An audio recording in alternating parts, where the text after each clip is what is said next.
I just realised.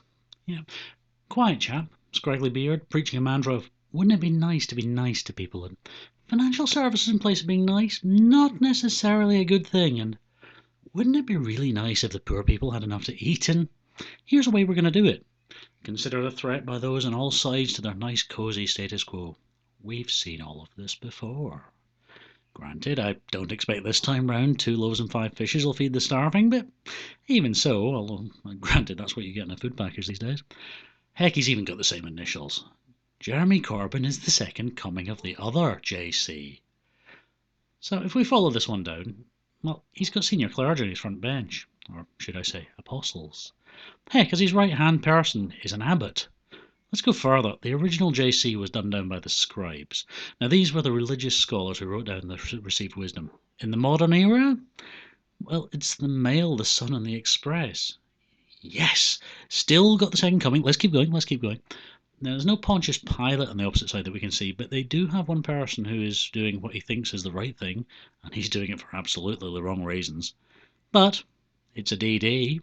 That is just PP upside down, isn't it? I've been trying to figure out what role the hopefully outgoing Prime Minister plays in this, and can't find an exact match unless, given the policies on supporting working families and restricting child benefit and forcing abuse victims to suffer more abuse at the hands of the state, we point at Herod. I mean, we're not quite at kill all the male children below a certain age, but it's certainly not helping. And then I was sitting staring at the wiki entry for May and discovered the birth flower for the month, which is Lily of the Valley. The entry for Lily of the Valley describes it as sweetly scented and highly poisonous flowering plant that is native throughout the cool temperate northern hemisphere. Well, sweetly scented, yeah, compared to Cameron, yes, possibly.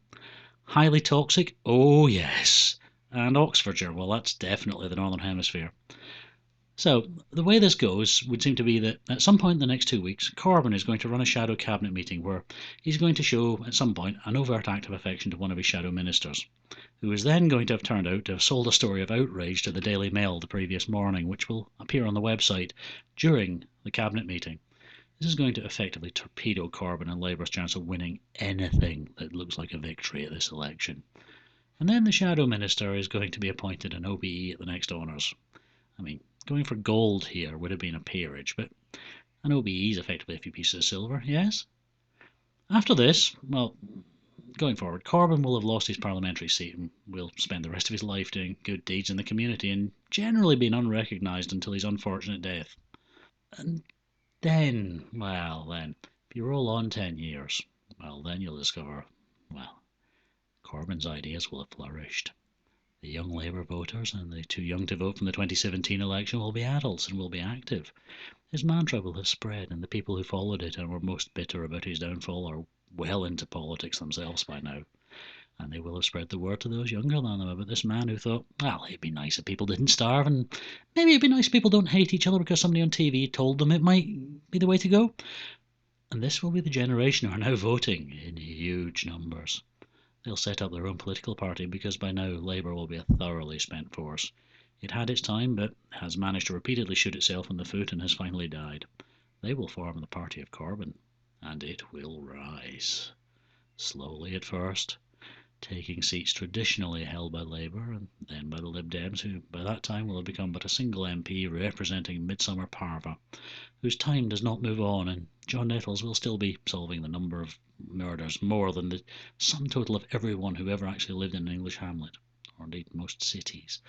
And then it'll build, and then the landslides will start happening, and eventually the Tories will be eradicated, converting in turn to become Corbynists.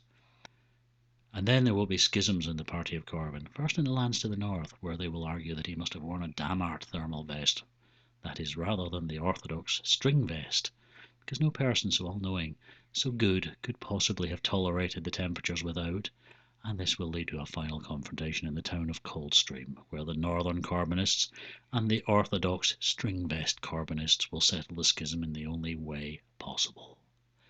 Massing on both sides, with their respective beliefs at risk, the followers will join together. On one side are the Damart Corbynists, on the other side are the string Corbynists. Also present, well, are the Brian Nylon Corbynists, but everybody acknowledges they are wrong, for the one true shirt, as agreed by both the Northern Damartists and the Orthodox Stringists, is Marks and Spencer polycotton. Over days the tensions rise and there are brief outbreaks of miffedness, which are quickly put down by their own side before the clash to settle as heresy starts on the bridge over the Tweed. So, you believe that he wore thermal vests? Yes, it's patently obvious that he did. And we can't dissuade you from this line of heresy and bring you back to the one true string-vestedness? Absolutely not, for such is ridiculous fallacy. And so this battle rages on, with each side raising reasoned and reasonable arguments about why their way is the one true way. Over the course of the evening, ground is lost by the damn artists, who gradually step back in the withering blaze of utter reasonableness from their stringest opponent, until, Yes? Bit parky on this side of the bridge, isn't it? Well, yes, you're in Scotland now. You know what? You might be right. When he was in Scotland, he probably would have worn a thermal vest. Someone pass my snorkel. And so was settled the first great schism of the Corbynist movement.